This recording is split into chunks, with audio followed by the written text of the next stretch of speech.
convierta cada una de nuestras habitaciones en un culto para Él. Señor, en esta noche estamos ante ti, mi Rey. Te doy las gracias porque nos das el privilegio de poder acercarnos ante tu trono en esta noche. Te pido, Espíritu Santo, de que tú tomes el control, la dirección de todo lo que vayamos a hacer.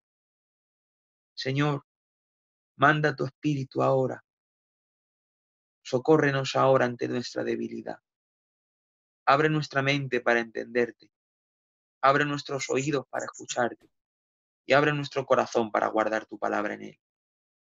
Señor, guíanos a la verdad. Abre tu escritura a nosotros, porque tenemos hambre y sed de ti, mi Señor. Yo te doy gracias por cada uno de mis hermanos y de mis hermanas, que en esta noche venimos ante ti, mi Rey. Gracias porque eres tú, mi Señor, la fuente de agua de vida, donde cada día venimos a beber, Señor. Yo te dejo en esta noche todas las cosas en tus manos, dándote a ti la gloria, la honra y la alabanza, porque sin ti, Señor, no podemos hacer nada. Todo lo dejamos en tus manos, en el nombre de Jesús. Amén y amén, Señor. Bueno, no sé si hay alguien apuntando, ¿vale? Yo voy a ir diciendo los versículos por si alguien apunta. Vamos a empezar a leer el capítulo 26 de Éxodo, ¿vale? Vamos a leer el tabernáculo. Primero, os voy a hacer una descripción con mis palabras. Esta vez vamos a hacer al revés. Primeramente os describo yo, para que os hagáis un poquito de idea, y luego ya os pongo el vídeo y ya está. Si tenéis alguna pregunta o lo que sea, no importa de que esté grabando, se hace porque para eso están los estudios, ¿vale? Entonces, aunque en la Biblia nuestra, ¿vale? Yo lo digo por si acaso luego queréis leer el pasaje. Primeramente, se hace una descripción, o el Señor mandó a hacer una descripción de cómo tenían que hacer las cubiertas, ¿vale? Imaginaros una tienda, ¿vale? Bueno, lo voy a describir para que lo entendáis mejor. ¿Qué es el tabernáculo? Era una tienda dividida en varias secciones, estaba diseñada por el mismo Dios. Cada elemento, cada material, cada color, fue el mismo Dios el que lo dispuso. Y era el lugar donde Dios viviría en medio de su pueblo. Si queremos, esto es una figura que se nos va a hacer sencillo entenderlo. Todos hemos visto un puesto del mercado, puesto de mercadillo.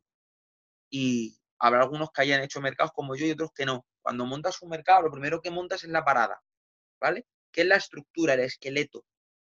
Y encima, de eso echan los toldos, que es lo que queda encima, ¿vale?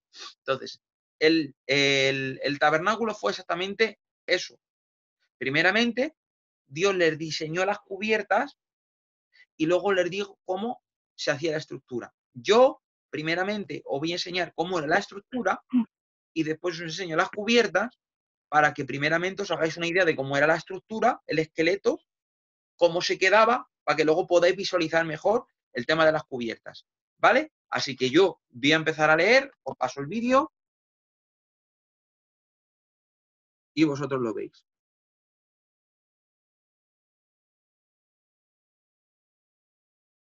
Creo que se verá bien. Si no, me lo decís. Vamos a ver. Voy a ponerla... A ver... ¿Lo veis bien? Decirme alguno, porfa. Sí. Vale, genial. Vale, pues por si estáis apuntando, ¿vale? Vamos a tocar la estructura del tabernáculo y empezamos 26 de Éxodo, versículo 15, ¿vale? Éxodo 26, 15. Y empezamos, ¿vale?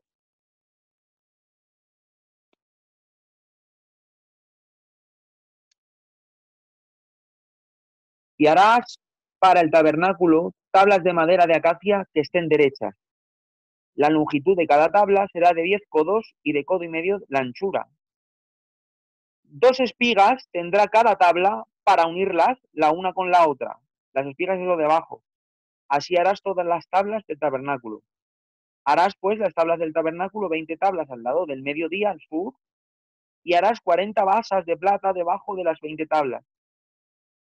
Y al otro lado del tabernáculo, al lado norte, harás otras 20 tablas, y sus 40 basas de plata, 2 basas debajo de cada tabla y 2 basas debajo de otra tabla. Y para el lado posterior del tabernáculo harás 6 tablas. Harás además 2 tablas para las esquinas del tabernáculo, en los dos ángulos posteriores, las cuales se unirán desde abajo y asimismo se juntarán por un alto con un gozne. Así, con las otras dos serán para las dos esquinas. De suerte serán 8 tablas con sus basas de plata, 16 basas, 2 basas debajo de cada tabla. Harás también 5 barras de madera de acacia para las tablas de un lado del tabernáculo, y 5 barras para las tablas del otro lado, y 5 barras para las tablas del lado posterior del tabernáculo. Y la barra de en medio, nota esto, ¿vale?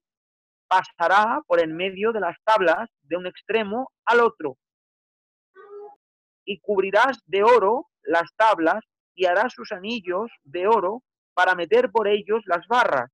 También cubrirás de oro las barras. Y alzarás el tabernáculo conforme al modelo que te fue mostrado en el monte. Vale. ¿Lo habéis visto todo bien? ¿Se ha visto bien? Yo ahora os voy a enseñar, ¿vale? Esperar que os enseño para que lo veáis montado ya, ¿vale? Porque sé que lo he leído y lo habéis visto cómo se montaba, pero así lo veis montado. Esto era más o menos la estructura del tabernáculo, ¿vale? Mirad, ahí tenéis la tabla,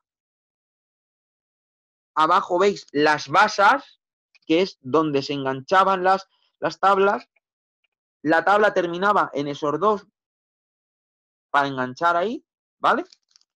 Y una vez terminado una de otra, terminaba la estructura, lo que estaba debajo, como lo veis, ¿vale? Este era el esqueleto.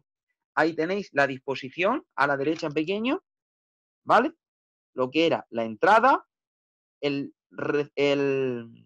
lugar grande, como aquel que dice lugar santo, lugar pequeño, lugar santísimo, y ahí tenéis a vuestra izquierda, vais a ver el candelero, a la derecha la mesa de los panes, enfrente, ¿vale? Lo veis todos los dibujitos. Tenéis el altar del incienso y dentro del lugar santísimo el arca, ¿vale? Entonces, esa estructura, como veis, es cómo se montaba el tabernáculo. Pensar que luego, cuando la nube se levantaba y se movía, tenían que ir corriendo, desmontar todo eso.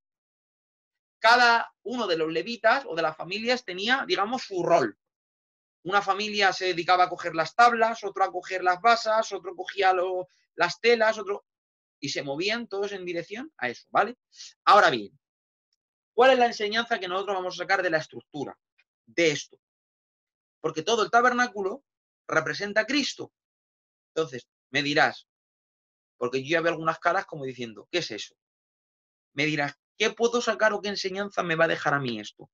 Primero, la estructura que hemos visto, si habéis notado de qué estaba hecha, ya como hemos tocado varias cosas del tabernáculo, habéis visto que está hecho de madera de acacia. Y os dije, cuando toquemos, creo que fue el arca, que la madera de acacia la llamaban la madera incorruptible, por su resistencia y su dureza. Y esto nos va a hablar de la humanidad de Cristo. La madera representa la humanidad de Cristo. Vamos a notar dos cosas. Primero, que la humanidad de Cristo era incorruptible. O sea, no lo podían hacer pecar. Lo intentaron por todos los medios y no pudieron con él. De hecho, en cierta ocasión, el Señor tuvo que decir, ¿alguno de vosotros me redarguye de pecado? Y todo el mundo tuvo que callar porque no tenían con qué acusarle. Otra cosa que hay que tener en cuenta de esto, que es un detalle, no sé si os habéis dado cuenta, es que la orden de Dios es, las tablas que coges o que cojas no pueden estar torcidas, tienen que estar derechas. ¿Por qué? Porque claro, esas tablas iban a representar a alguien que no se iba a torcer jamás. Tú no puedes coger una tabla torcida para hablar de alguien que nunca, jamás en su vida se va a torcer del camino. Él nunca permitió que en su vida nunca se faltara ni a una tilde ni a una coma de la ley. Fue recto en todo lo que Dios le mandó, sin dejar de ser una persona. Nunca olvides eso, ¿vale? Después, esas tablas, como habéis visto, las recubrían de oro, y esto nos habla de su divinidad. De hecho, como ya pasó en el arca, la unión de madera y oro nos habla de las dos naturalezas de Cristo en su perfecto equilibrio, ¿vale? Ahora, como ya hablemos de todos estos matices, hablando del arca, no los voy a volver a repetir. Pero la pregunta que seguramente tengamos todos es, ¿Y qué tiene que ver eso conmigo? ¿Por qué la estructura? ¿Por qué? Bueno, porque la estructura del tabernáculo nos va a enseñar cuál es nuestro fundamento. El fundamento que Cristo nos dejó en su obra en el mundo. ¿Por qué? Porque Él es el alfa, Él es el autor de la fe, Él es el primero, Él fue nuestro ejemplo, pasando por todo lo que nosotros pasaremos. Nota esto bien. ¿Alguna vez tú has reído? Seguro que sí, que sí. Él también rió. Seguro que también has llorado. Bueno, pues Él también lloró. Esta pregunta no te la voy a hacer a ti, la voy a hacer al aire. Alguien podrá decir, ¿has perdido algún ser querido? Él renunció a los suyos, a todo. Perdió a sus seguidores por decirle la verdad. Sus hermanos carnales no creían en él y tuvo que decir, ¿quién es mi madre y mis hermanos? Los que hacen la voluntad de mi Padre. Sus discípulos le abandonaron en su peor momento y su Padre le desamparó cuando más le necesitaba. Por eso, Él nos entiende, nos comprende y se compadece de nosotros. Pero además de pasar por todo lo que nosotros vamos a pasar, Él pasó por lo que nosotros jamás pasaremos. Porque hay un detalle que mira que he buscado en sitios y no lo he encontrado. Menos mal el Señor que me da su gracia. Porque cuando yo leí esto, lo primero que me brilló fue las basas. ¿Por qué las basas eran de plata? ¿Sabéis lo que significa la plata? Con 20 piezas de plata se vendió a José. Y por 30 piezas de plata se vendió a Jesús. La plata significa redención. El precio que se debía de pagar por la libertad de un esclavo. De hecho, esto no lo tengo apuntado, pero Éxodo 21 dice cuál es el precio que en Israel tenía un esclavo. Fijaros bien esto, fijaros cómo el Señor es tremendo. 1500 años antes de Cristo, 1300 más o menos, el Señor le da una ley al pueblo de Israel y le dice, si un buey tuyo mata al esclavo de tu hermano, le tienes que pagar cuánto vale ese esclavo. Y pregunta a la Biblia, ¿cuánto vale un esclavo? ¿Sabéis cuánto vale? 30 piezas de plata. Cuando Judas fue a vender a Cristo, le dijeron, ¿cuánto te pagamos? Y Judas dijo, no lo sé. Y le dijeron, venga, 30 piezas de plata. Judas vendió a su maestro por el mismo precio que se vendía a un esclavo en Israel. Claro, no entendemos que para que tú y yo seamos libres hoy, Él tuvo que ser hecho como un esclavo. Y esto nos sirve a nosotros para entender algo, que todo lo que nosotros hagamos, todo lo que nosotros sobreedifiquemos, todo lo que construyamos, todo es porque Él pagó nuestro precio. Si Él no llega a pagar tu precio y mi precio, déjame que te lo diga. Tú y yo no podemos hacer absolutamente nada. Pero no me quiero detener aquí. Quiero que vayamos mucho más adelante. Vamos a ver lo siguiente, vamos a ver las cortinas, ¿vale? Te damos gloria en esta noche, Señor, porque tú eres santo.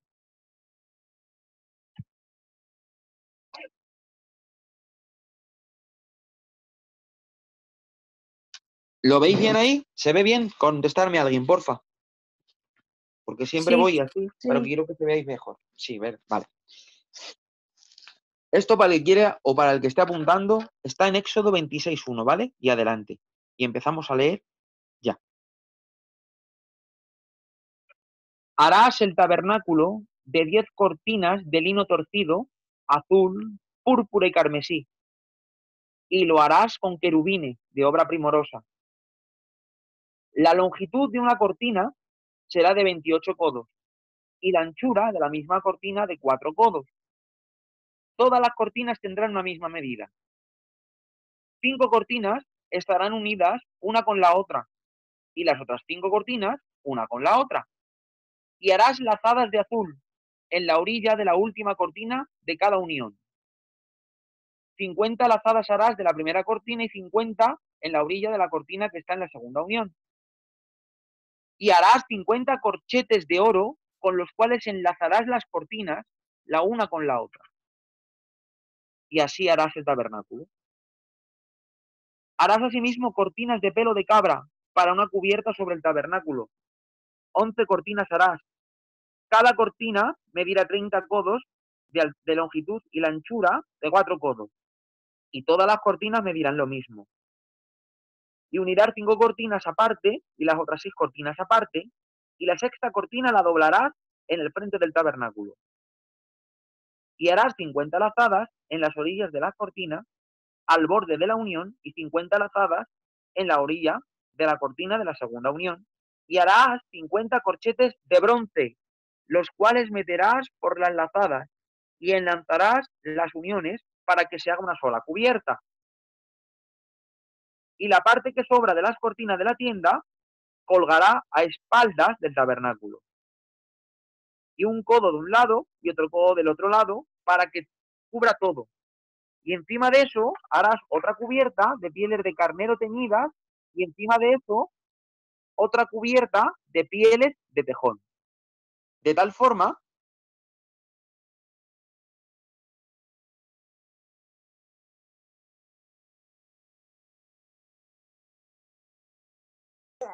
Enrique, se te ha ido la voz. Sí, se ha ido. Perdonadme, ya estoy aquí. ¿Me veis todos bien? Sí. Vale, Sí. se ha cortado. Decía, de tal forma que se ve en el tabernáculo, primeramente, la estructura. Después, sobre esa estructura, se echaba un toldo hecho de cortinas. Sobre ese toldo se echaba otro toldo. Y sobre ese toldo se echaba otro toldo y una última cubierta. Os lo voy a enseñar para que lo veáis mejor. ¿Vale? Sé que al principio, cuando empezamos a informar de todas estas cosas, al principio es un poco pesado, porque es información, información, información. ¿Vale? Pero es necesario para que lo veamos todo. Mirad, ahí tenemos, que lo he puesto así para que lo veáis. La 1, 2, 3 y 4.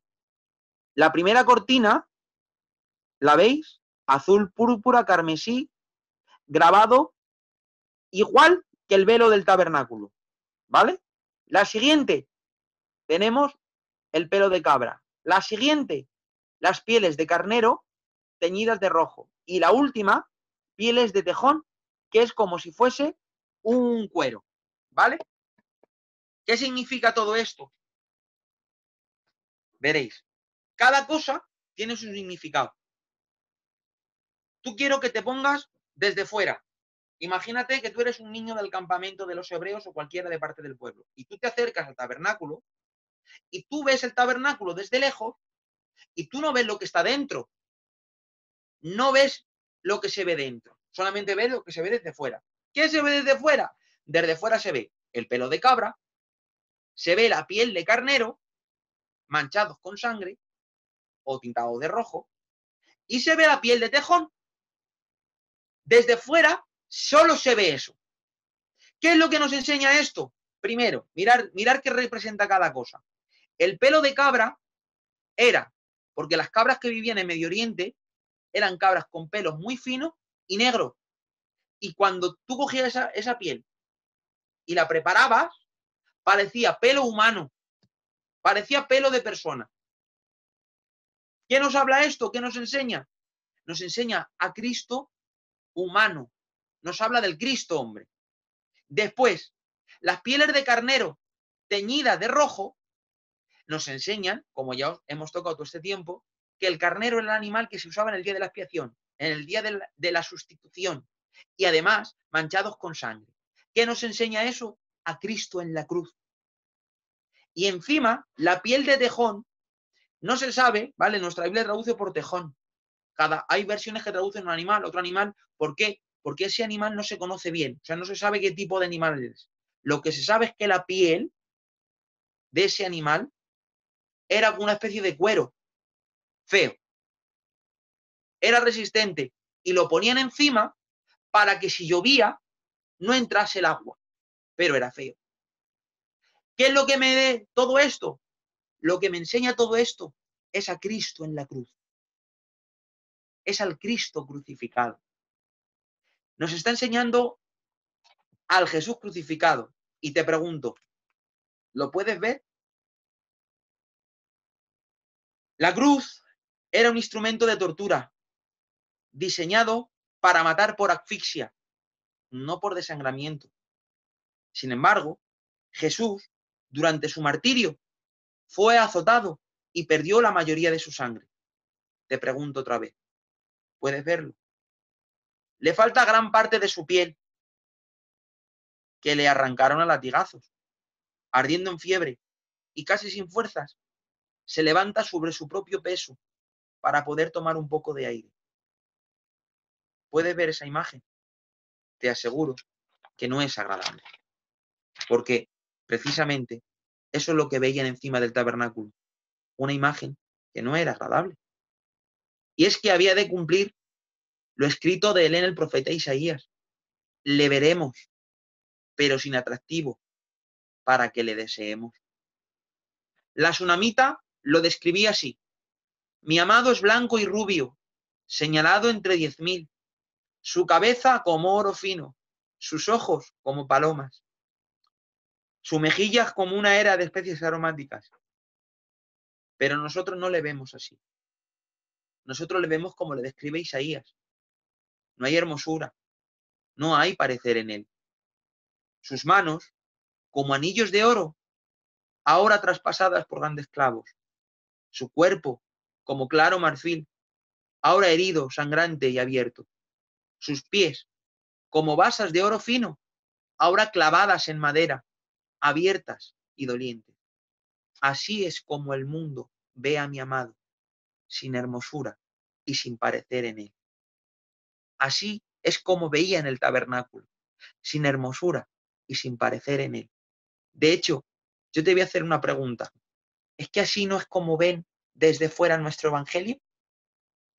¿Es que así no es como ve el mundo a nuestro Cristo crucificado? Dice la Biblia que nuestro Cristo crucificado para los griegos era una locura y para los judíos un escándalo. Así es como ven nuestro evangelio desde fuera. Un evangelio sin hermosura, sin parecer, que solamente reviste prohibiciones. Sin embargo, quiero que vengas conmigo, ¿vale? Vamos a meternos dentro, porque el que estaba fuera veía lo feo, veía la piel de carnero, el pelo de cabra, las pieles de tejón. Pero ¿y el que se metía dentro? ¿Qué veía el sacerdote? El sacerdote entra dentro del tabernáculo y no ve pieles de tejón, no ve pelo de cabra, ni ve pieles de carnero manchadas de rojo, no ve eso. El sacerdote que entra ve lino torcido, que representa la santidad de mi Señor. Ve azul, que representa su comunión con el Padre. Ve púrpura, que representa su realeza y su justicia. Y ve carmesí, que representa su sangre derramada. Y además de todo eso, ¿sabéis lo que ve? Querubines bordados con hilos de oro, que representan la gloria de Dios. El que está dentro ve la gloria. El que está fuera no ve la gloria. ¿Sabéis por qué a veces no vemos la gloria? Porque queremos ver la gloria desde fuera. Y desde fuera no se ve la gloria. Si tú quieres ver la gloria de Dios, tienes que pasar dentro. Adéntrate en él. Pásate con el sacerdote. Y empieza a mirar la gloria de Dios. De hecho, si hay algo que tú tienes que realzar en este tabernáculo, más que la estructura, más que las cubiertas, son las dos cortinas. Son dos puertas. De hecho, esas dos puertas lo que hacen es marcar una ruta, un camino, el camino del sacerdote. ¿Te vienes conmigo y acompañamos al sacerdote por ese camino? El sacerdote está entrando desde el atrio, desde el patio, y quiere entrar dentro del tabernáculo. ¿Qué es lo primero que se encuentra? Una puerta, una cortina. ¿Cómo es esa cortina? Esa cortina lleva los colores de azul, púrpura, carmesí y lino. Los 4 colores. Claro, esos 4 colores tienen 4 símbolos que simbolizan, lo acabo de decir, santidad, realeza y justicia, comunión con Dios y la sangre de Cristo derramada en la cruz. La capacidad de poder redimir. Pregunto, no, afirmo, esa cortina decía, esto lo dije en el otro estudio, pero lo vuelvo a repetir por si alguno no lo escuchó. Esa cortina le exigía al sacerdote esos parámetros para poder pasar. Es como cuando tú quieres entrar a un lugar y te dicen, para, detente. Tú tienes que cumplir con estos requisitos. Si no, no puedes entrar. La pena es la muerte. El requisito para entrar dentro era tener la realeza del púrpura y la justicia del púrpura. Era poder tener la capacidad de tener redención y de poder pagar el precio de la sangre del carmesí. Era que tuvieras una comunión con Dios sin interferencia y que entre tú y Dios no tuviese nada. Eso representa el azul. Y encima, tú tienes que ser santo, que indica el lino. La cortina le dice al sacerdote, ¿tú tienes justicia? ¿Tú tienes santidad? ¿Tú tienes pureza? ¿Eres de la realeza? ¿Tú puedes pagar con tu sangre? ¿Tú tienes esas cosas? Y el sacerdote no tiene eso. El sacerdote es un pecador, como tú y como yo. Sin embargo, el sacerdote mira la cortina y ve la demanda, pero se mira a sí mismo. ¿Y sabéis lo que llevaba? Que esto ya lo estudiamos. Llevaba una túnica, un efod. ¿Y de qué estaba hecho ese efod? De púrpura, carmesí, lino torcido y azul. Estaba vestido con las mismas demandas que exigía la cortina para poder entrar. Y ese sacerdote decía, ¿y a mí quién me ha vestido de esto? Es que no era la justicia del sacerdote, no era la realeza del sacerdote, ni era la santidad del sacerdote.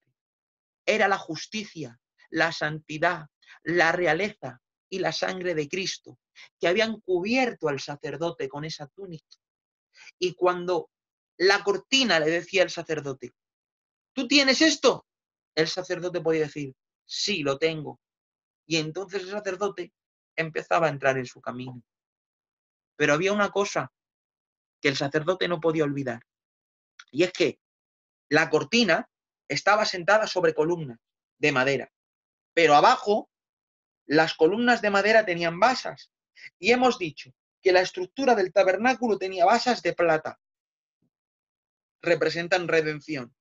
Pero las columnas de la puerta no están hechas de plata. Las columnas de la puerta están hechas de bronce.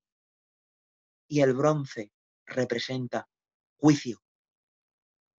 El sacerdote, cuando iba a entrar y miraba las basas, veía bronce. Y entonces el Señor le decía, recuerda, se daba la vuelta y veía un altar de bronce. Y veía la sangre de las ofrendas en ese altar. Y el Señor le estaba diciendo, recuerda, que si tú estás pasando a través de esta puerta, es porque alguien murió en tu lugar.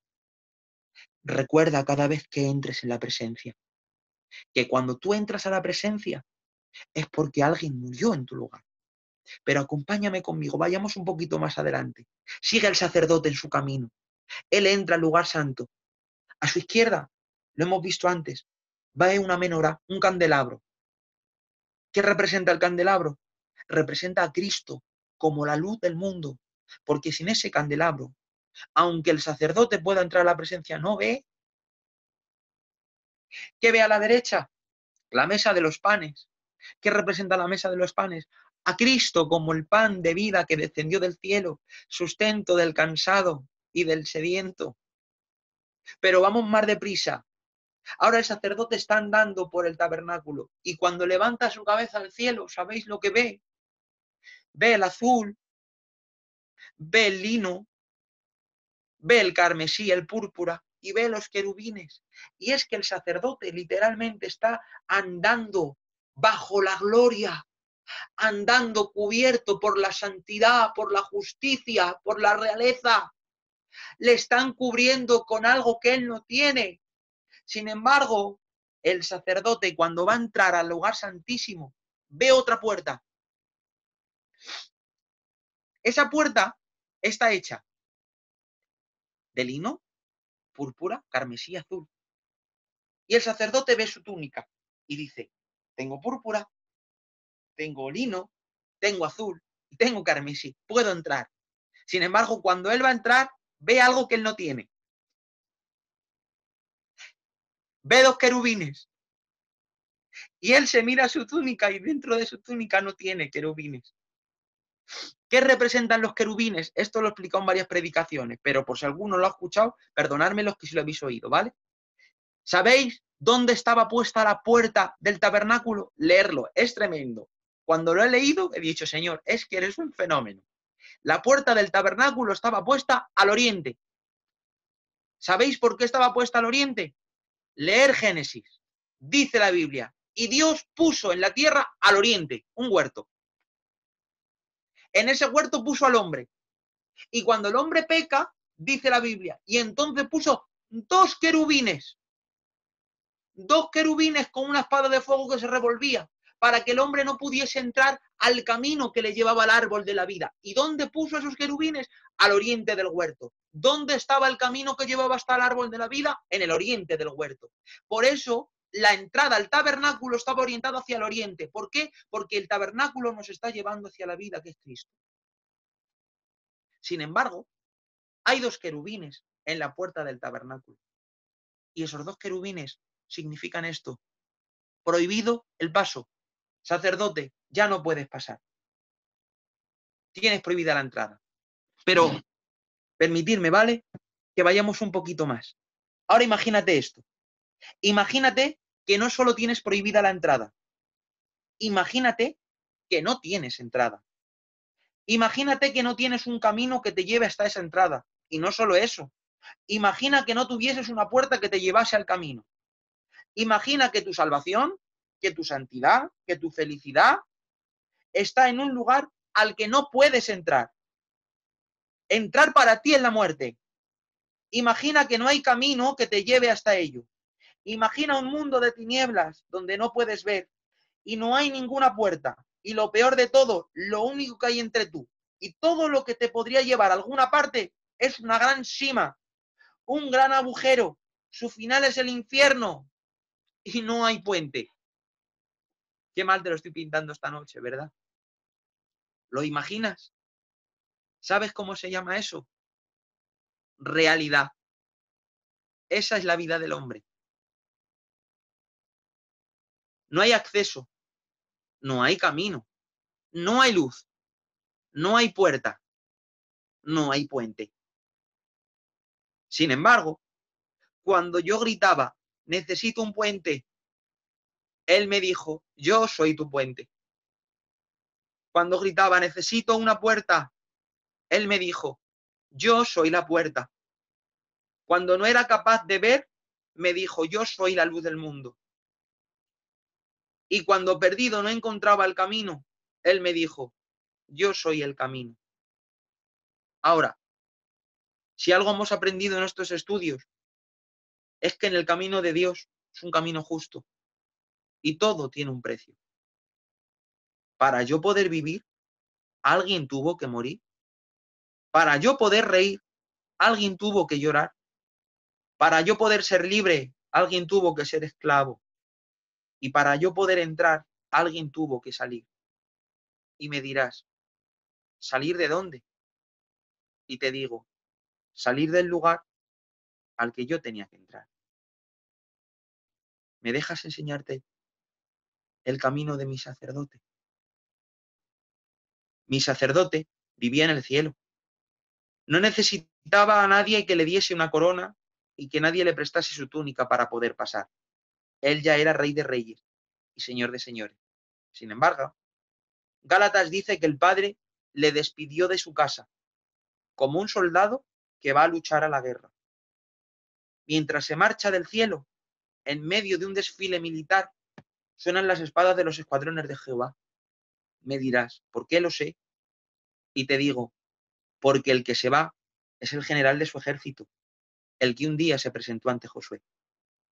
Antes de marcharse, resuena la voz del Padre, que resuena en el libro de los Hebreos, y dice así: tú, el Padre al Hijo, oh Dios, en el principio pusiste los fundamentos de la tierra, y los cielos son obra de sus manos. Me dirás, ¿y por qué el Padre dice eso a su Hijo? Quizás para que los ángeles lo escuchen. Después de todo, mi sacerdote entró en el mundo como un bebé indefenso. Nadie le ungió por rey. No hubo canciones esa noche. Los ejércitos del cielo apenas le pueden reconocer. Solo se les puede escuchar decir: esta es la señal, hallaréis a un niño envuelto en pañales.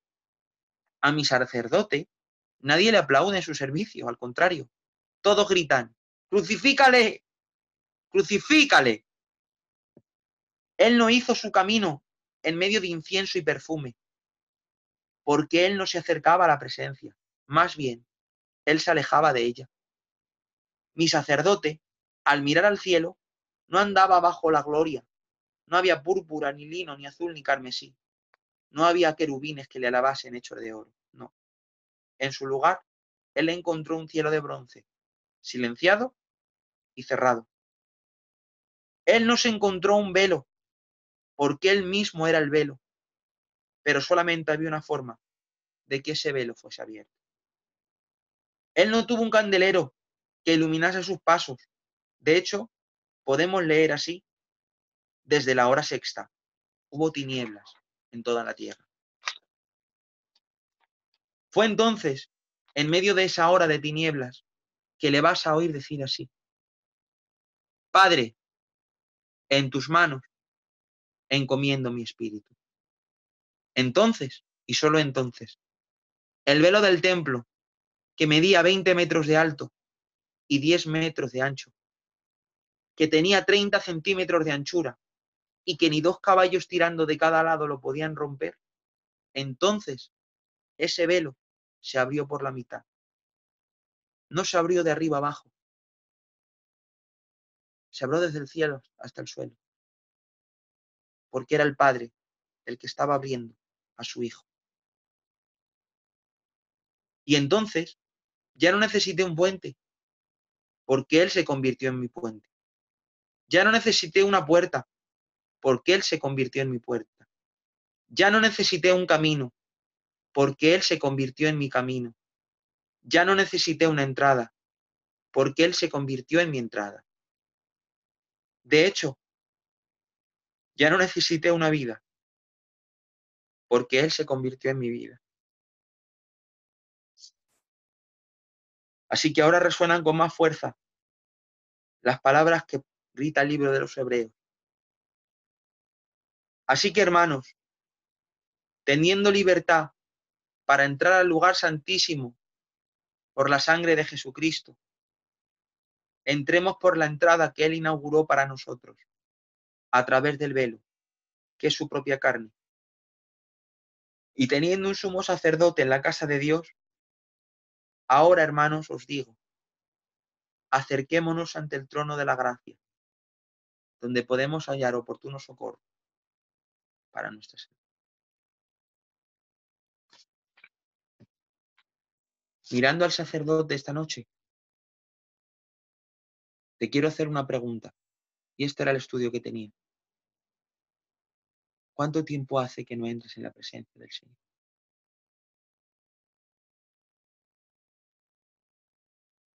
¿Cuánto tiempo hace que no cruzas ese velo?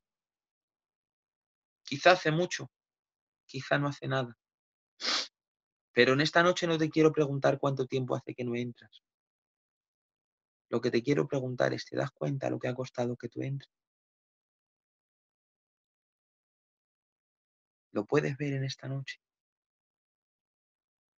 ¿Lo puedes entender? Cada vez que entramos a la presencia del Señor, cada vez que entramos, es porque alguien tuvo que salir de ahí. No teníamos camino, no teníamos puente, teníamos una entrada cerrada y Él la abrió con su sangre. Te voy a dar 1 minuto, solo uno, para que donde estás cierres tus ojos y le dé gracias al Señor por poder entrar a su presencia. Porque teníamos una entrada cerrada. El Sinaí te gritaba y te decía, no te acerques. Sin embargo, el Gólgota te grita y te dice, venid todos, venid a mí y descansar. Cierra tus ojos conmigo, por favor, solo 1 minuto.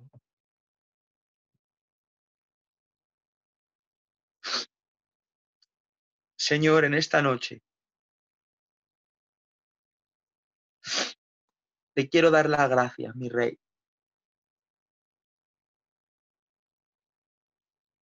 Gracias por ser mi camino. Gracias por ser mi puerta.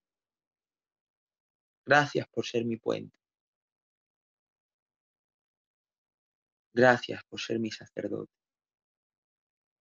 Gracias por ser mi vida. Yo te doy las gracias, Señor, por cada uno de mis hermanos y cada una de mis hermanas en esta noche. Te pido que tú me los bendigas, que tú me los guardes. Gracias por ellos, Señor. Gracias en esta noche, mi Rey. Gracias, mi Señor. Gracias. Muchas gracias, mi Rey. Todo lo quiero dejar en tu mano, en el nombre de Jesús. Amén.